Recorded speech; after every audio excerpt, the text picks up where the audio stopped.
इतिहास के पन्नों से आज फिर हम आपके सामने एक नया इतिहास निकाल करके लाए हैं। तो आइए जानते हैं कि इतिहास के पन्नों में आज के दिन आखिर क्या घटित हुआ था। 23 अगस्त 1875 को राजकुमार शुक्ल का जन्म हुआ था। राजकुमार शुक्ल बिहार के चंपारण मुरली भरावा के निवासी और स्वतंत्रता संग्राम सेनानी थे। इनके पिता का नाम कोलाहल शुक्ल था। इनकी पत्नी का नाम केवला देवी था। इनका घर भटौलिया मीनापुर मुजफ्फरपुर में था। राजकुमार शुक्ल गांधी से पहले मुलाकात में राजकुमार शुक्ल से गांधी जी पहली मुलाकात में प्रभावित नहीं हुए थे और यही वजह थी कि उन्होंने उन्हें टाल दिया। लेकिन इन कम पढ़े लिखे और जिद्दी किसान ने इसे बार बार मिलकर उन्हें अपना आग्रह मनाने पर बाध्य कर लिया। परिणाम यह हुआ कि 4 महीने बाद ही चंपारण के किसानों को जबरदस्ती नील की खेती करने से हमेशा के लिए मुक्ति मिल गई। गांधी को इतनी जल्दी सफलता का भरोसा नहीं था। इस तरह गांधी का बिहार और चंपारण से नाता हमेशा के लिए जुड़ गया। यहीं पर गांधी ने यह तय किया कि वे आगे से एक कपड़े पर ही गुजर बसर करेंगे। इसी आंदोलन के बाद महात्मा गांधी को महात्मा की उपाधि से विभूषित किया गया। देश को राजेंद्र प्रसाद, आचार्य कृपलानी, हजरुल हक, ब्रजकिशोर प्रसाद जैसे महान विभूतियां भी इसी आंदोलन से मिली। राजकुमार शुक्ल की मृत्यु 20 मई 1929 में मोतिहारी बिहार में हुआ था।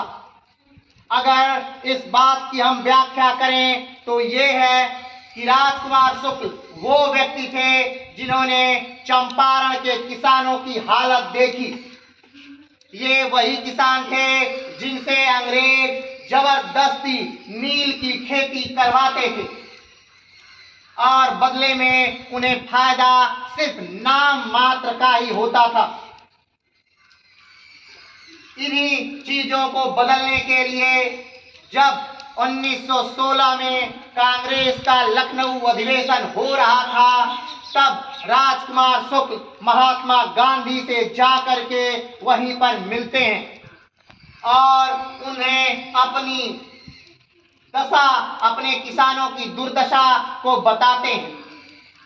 गांधी जी उस समय इनके बात को बहुत गंभीरता से नहीं लेते, लेकिन राजकुमार शुक्ल बार बार उसी बात को जब गांधी से कहते हैं, तब कांग्रेस कमेटी बनाई जाती है और तब गांधी कहते हैं कि ठीक है, मैं जाते समय यहाँ पर भी रुककर कुछ दिनों तक यहाँ का मूल्यांकन करूंगा, उससे पहले मैं इसके बारे में कुछ भी बोल नहीं सकता।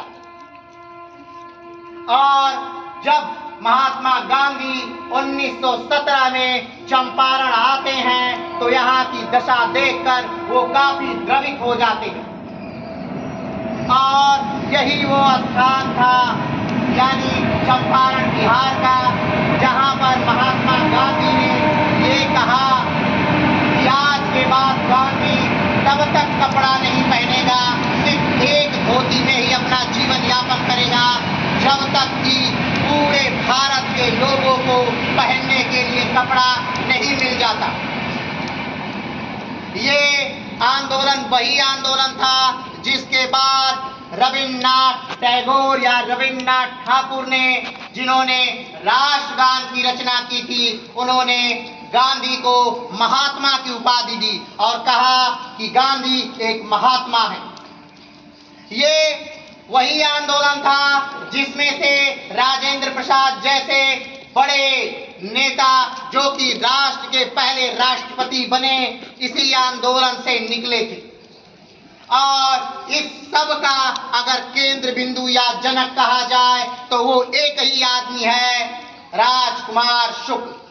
उन्हीं के दम पर गांधी ने गांधी को उन्हीं के दम पर यहाँ लाया गया था और गांधी ने यहाँ का रुख बदल दिया। राजकुमार शुक्ल के मरने के बाद कहा गया कि मात्र इकलौता यहाँ पर रहने वाला वो इकलौता एक मर्द था। तो ये थे राजकुमार शुक्ल।